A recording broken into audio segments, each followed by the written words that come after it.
Monsieur le Président du Conseil exécutif, Madame la conseillère exécutive en charge des affaires sociales et de la santé.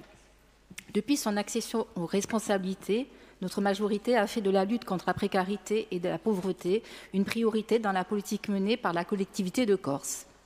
À ce titre, un plan de lutte contre la précarité a été adopté le 30 mars 2017 par l'Assemblée de Corse. Il est aujourd'hui décliné de façon opérationnelle. Suite à la création de la nouvelle collectivité de Corse, vous avez fixé les grandes orientations de votre politique sociale à travers la feuille de route d'action sociale 2018-2021, avec notamment le nouveau règlement des aides en associant les partenaires et les acteurs de terrain afin d'améliorer la qualité de l'accompagnement proposé.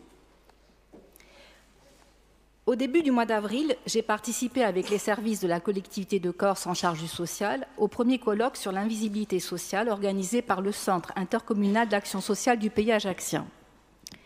Les services de la collectivité de Corse, chefs de file dans la détection et l'accompagnement des personnes en difficulté, ont bien sûr participé à cet événement. À cette occasion, événement très intéressant puisqu'il y avait plusieurs pistes ont été évoquées sur un sujet d'ailleurs très préoccupant qui est l'invisibilité sociale. Mais au cours de cet événement, à cette occasion, la direction de l'action sociale a été interpellée par les travailleurs sociaux du CIAS du pays ajaccien au sujet de dotation de la collectivité qui aurait subi une baisse. Je connais, Madame, votre souci d'équité et de transparence concernant l'harmonisation des aides qui étaient octroyées par les deux anciens conseils départementaux et par la collectivité territoriale de Corse. Et là, j'en viens à ma question. Afin que votre réponse soit entendue par le plus grand nombre, pourriez-vous, Madame la conseillère exécutive, préciser devant cette Assemblée les grandes lignes de la politique de la collectivité de Corse en matière de secours d'urgence pour adultes? Ringraziavi. Ringraziavi. Donc la réponse... Donc, par Bianca Fazzi, vous avez la parole. Merci, Madame la conseillère territoriale, chère Muriel. Vous soulignez dans votre question l'engagement de notre collectivité dans le domaine de la lutte contre la précarité, à travers la mise en œuvre du plan précarité, mais également à travers l'action sociale quotidienne, notamment au sein de la direction d'action sociale de proximité. Vous rappelez à juste titre que notre mission, en lien avec celle des autres acteurs, est tournée vers l'accompagnement des plus démunis, qu'elle doit être renforcée et s'inscrire dans un partenariat constructif. Je tiens à rappeler que toutes les propositions que j'ai portées depuis 2018 dans le domaine social ont permis de faire évoluer les dispositifs, en lien avec les travailleurs sociaux qui les portent, de porter davantage attention aux plus fragiles et ont amené un accroissement des budgets dédiés. Pour mémoire, le budget de la Direction générale adjointe aux affaires sociales et sanitaires s'est accru depuis 2017, s'accompagne d'une évolution de l'ordre de 3% par rapport au BP 2018. Permettant d'accompagner les politiques en faveur de l'autonomie, de la protection de l'enfance, les politiques d'insertion et l'accompagnement dans les projets du domaine social. L'harmonisation du dispositif des primes de fin d'année, dites primes de Noël, présentée en septembre 2018, a été accompagnée d'une augmentation du budget de plus de 100 000 €.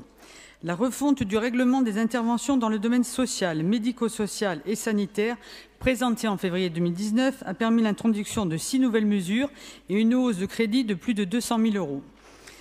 Sur le sujet plus précis des secours délivrés par la collectivité à destination des personnes isolées ou couples sans enfants mineurs en situation de précarité, objet de votre question, je me permettrai un développement plus précis afin que ne subsiste aucun doute sur la démarche de meilleur accompagnement poursuivie par la collectivité.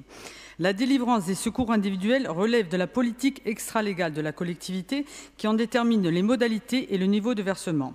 Antérieurement régi par les règlements des ex-conseillers départementaux, ce secours était délivré une fois par an sur évaluation du travailleur social pour un montant maximum de 300 € à l'ex-CD2A. Ce même secours était attribué par l'ex-CD2B selon un calcul prenant en compte les revenus de la personne et restait dédié aux achats d'hygiène et alimentaire exclusivement. Le nouveau règlement de la collectivité de Corse, présenté devant cette Assemblée en février 2019, permet désormais de délivrer sur l'ensemble du territoire un accompagnement financier pouvant aller jusqu'à un maximum de 360 €, soit 60 € de plus. Il n'y a donc pas de diminution de l'engagement de la collectivité. Il prévoit d'intervenir de façon fractionnée, jusqu'à 2 fois au titre des achats alimentaires et d'hygiène, ainsi qu'1 fois au niveau d'autres besoins, de façon à ce que le travail social s'inscrive dans le temps et que le travailleur social puisse réévaluer les situations et proposer un appui tout au long de l'année.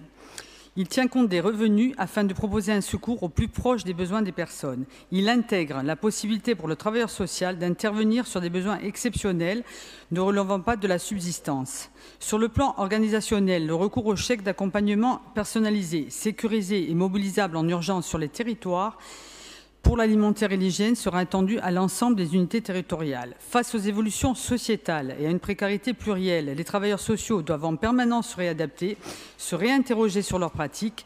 Les outils et dispositifs doivent évoluer en même temps que la façon dont les aides financières sont délivrées.